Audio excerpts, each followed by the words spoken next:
To e-learning platform, an initiative by Science Park Savitribai Phule Pune University. Today we are going to learn cell structure and microorganisms part 1 from standard 7th, and the chapter is mentioned on the screen.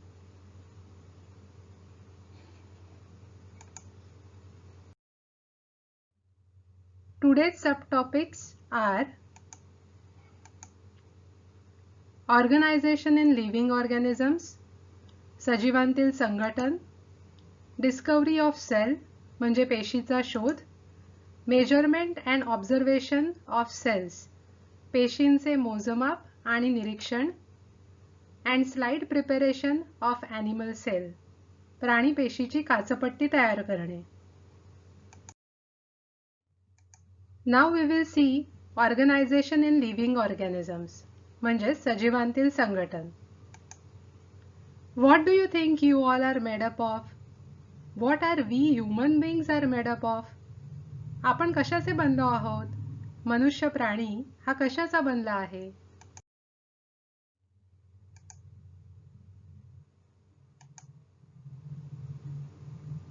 Now we are made up of different body parts like eyes, nose, mouth, hands and legs which perform a particular function. आपण सगळे विविध शरीराच्या अवयवांनी बनलेलो आहोत, जसे डोळे, नाक, तोंड, हात, पाय, आणि ह्या प्रत्येकाला स्वतःचं असं एक फंक्शन आहे. हे आपल्याला माहितीच आहे. मग अजून कशाचे बनलो आहोत आपण? What else we are made up of? अजून कशाचे बनलो आहोत आपण? What else are we made up of? So we are made up of different organ systems. And a particular organ system performs a particular function. Like nervous system is there, excretory is there, reproductive system, digestive system, cardiovascular system. All these systems have individual function. आपण विविध अवयव संस्थांचे बनलो आहोत. प्रत्येक अवयव संस्थेला स्वतःचे असे एक कार्य आहे. जसे आहे उत्सर्जन संस्था, रक्ताभिसरण संस्था, पचन संस्था, चेता संस्था, या प्रत्येकाला आपापले असे कार्य आहे. मग आता ह्या संस्था कशाच्या बनल्या आहेत?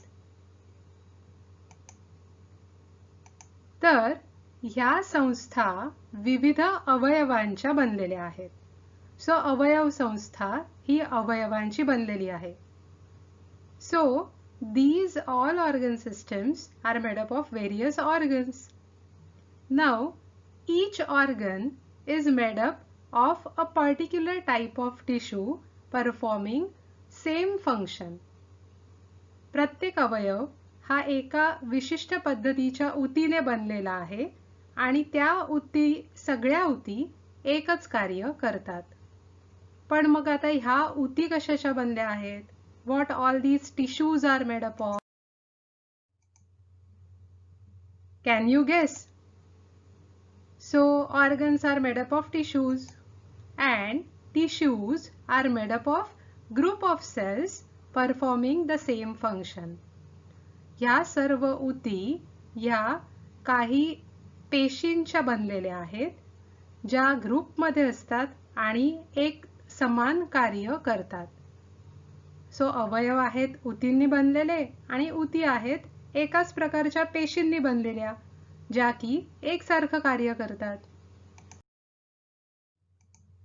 Now what are these cells made up of? We have seen that tissues are made up of cells and cell is the basic unit of life. आपण बघितलेच की ऊती ह्या पेशींनी बनलेल्या आहेत आणि ह्या पेशी ह्या जीवनाचा एक मूलभूत असा घटक आहेत. वेगवेगळ्या प्रकारच्या पेशी तुम्ही इथे बघत आहात. These are all different types of cells. Now, discovery of cell. कोणी लावला बरं पेशीचा शोध? In 1665, scientist Robert Hooke discovered cell. For this, he observed a particular type of a cell. 1665 मध्ये रॉबर्ट हुक या शास्त्रज्ञाने पेशीचा शोध लावला. यासाठी त्याने काय केलं बरं? He observed a particular type of a cork tree under a particular type of a microscope, which was called as like old microscope. त्याने बुचाच्या झाडाच्या पेशी बघितल्या एक सूक्ष्मदर्शकाखाली, जो की जुना होता, त्याने स्वतः बनवलेला होता. And all these cells resembled like a cubicle, like a cell, which is called as a cell, and therefore he named it as cell. ह्या ज्या पेशी आहेत, ह्या पेशी एका अशा छोट्या खोलीसारख्या दिसत होत्या आणि त्या खोलीला म्हणतात सेल असं म्हणतात. त्यामुळे त्याला त्याने सेल असं नाव दिलं. सो ह्याला म्हणतात पेशी.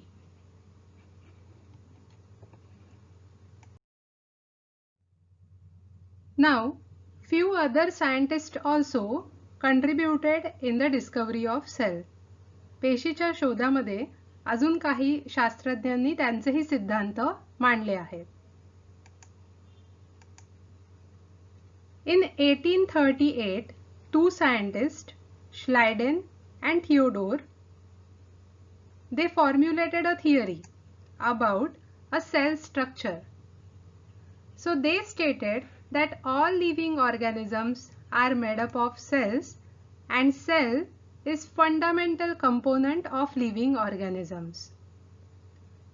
Then later on, Rudolf Virchow also stated that cells are formed from pre-existing cells.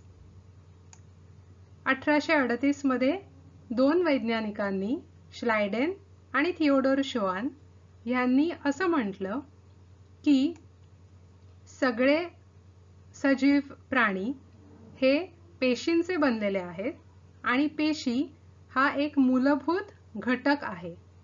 त्यानंतर 1885 मध्ये रुडॉल्फ विर्चॉ ह्याने असंही सांगितलं की पेशी ह्या आधी अस्तित्वात असलेल्या पेशींपासून बनलेल्या आहेत. Now we will see measurement and observation of cells. पेशींचे मोजमाप आणि निरीक्षण हे आता आपण बघूयात. In 1673, Anton van Leeuwenhoek he made a microscope. 1673 मध्ये अँटॉन व्हॅन ल्युएनहॉक ह्याने एक स्वतः सूक्ष्मदर्शिका तयार केली. This is the microscope which he made. It consisted of multiple lenses. या सूक्ष्मदर्शिकेमध्ये विविध प्रकारची भिंग वापरून त्याने हा तयार केला होता आणि काही आदिजीवी पेशींचे निरीक्षण, जीवाणूंचे निरीक्षणही त्याने केले होते. He had observed many prokaryotes using this microscope. Now, how we will measure a cell? Tell me, what is 1 centimeter equal to? 1 centimetre म्हणजे किती मिलीमीटर हे सांगाल का? 1 मिलीमीटर म्हणजे 1000 micrometre. 1 millimeter is 1000 micrometer. 1 micrometer is 1000 nanometers. 1 micrometer म्हणजे 1000 nanometre. विचार करा बरं 1 सेंटीमीटर म्हणजे किती मिलीमीटर्स बसतात?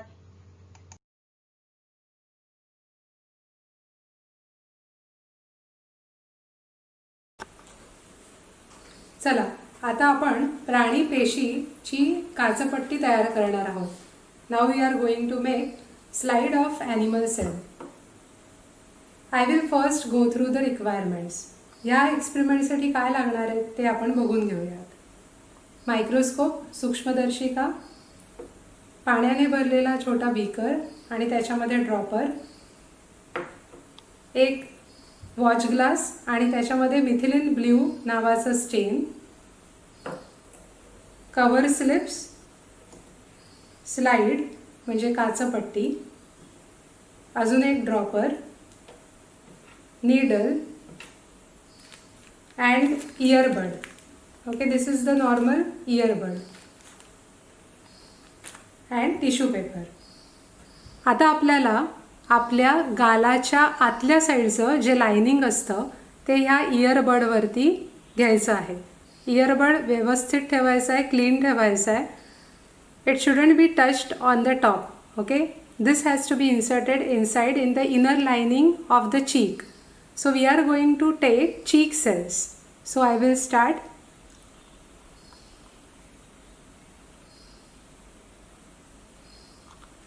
Now this material I am going to take on the slide. So when I take it on the slide, I have to put drop of water on the earbud. याच्यावरती मला पाणी टाकून आणि त्याला चिकटलेल्या सगळ्या पेशी काढून घ्यायच्या आहेत. So I am gently tapping on the slide. So मी थोडं थोडं टॅप करते आहे.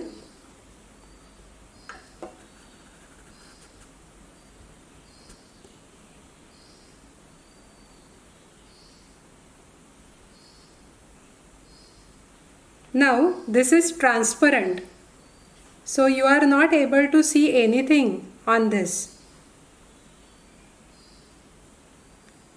Therefore I am going to stain it with methylene blue stain.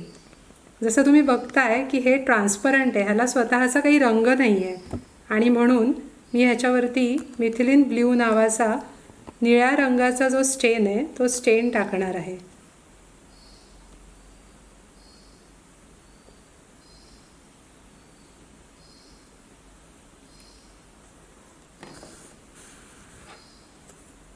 आता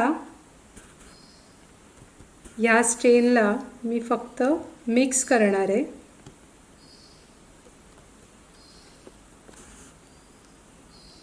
नीडल वापरून. And now before observing this specimen, what is required is to put cover slip on the top of it. मी एक पातळ अशी काचपट्टी ह्याच्यावरती ठेवणार आहे. ती घेण्याआधी मी ती टिश्यू पेपरने पुसून घेणार आहे. अगदी अलगदपणे पुसायची आहे because it is very very thin. And then I am going to hold it like this at the edges. साईडला पकडायची आहे कॉर्नर्सना. ह्याच्यामध्ये आपल्याला काहीही स्पर्श झालेला नको आहे.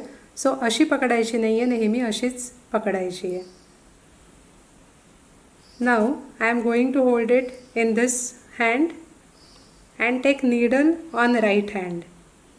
First I will touch one of the edge of the cover slip on the edge of the water drop, and then I will hold this cover slip with needle. आता ही नीडल मला हळूहळू हळूहळू खाली रिलीज करायची आहे, म्हणजे cover slip हळूहळू खाली येईल आणि एअर बबल्स येणार नाहीत. So now my slide is ready. पण थोडंसं जे जास्त पाणी झालेलं आहे ते मी टिश्यू पेपरने अगदी अलगद टोकाने टिपून घेणार आहे.